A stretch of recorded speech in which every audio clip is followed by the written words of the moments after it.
99% মানুষ এই প্রশ্নের সঠিক উত্তর জানে না। সঠিক উত্তর জানতে ভিডিওটি শেষ অবধি দেখুন।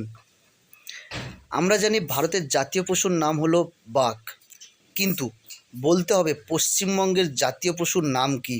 আপনাদের টাইম শুরু হচ্ছে 10 সেকেন্ড। আপনি কি উত্তরটা পেরেছেন? তাহলে কমেন্ট করুন, না পারলে লাইক ও সাবস্ক্রাইব করুন। যারা উত্তর দিয়েছেন তাদের জন্য ধন্যবাদ। যারা যারা উত্তরটি পারেননি আমি তাদেরকে উত্তরটি বলে দিচ্ছি। সঠিক উত্তর হচ্ছে মেছো বিড়াল। Thanks for watching.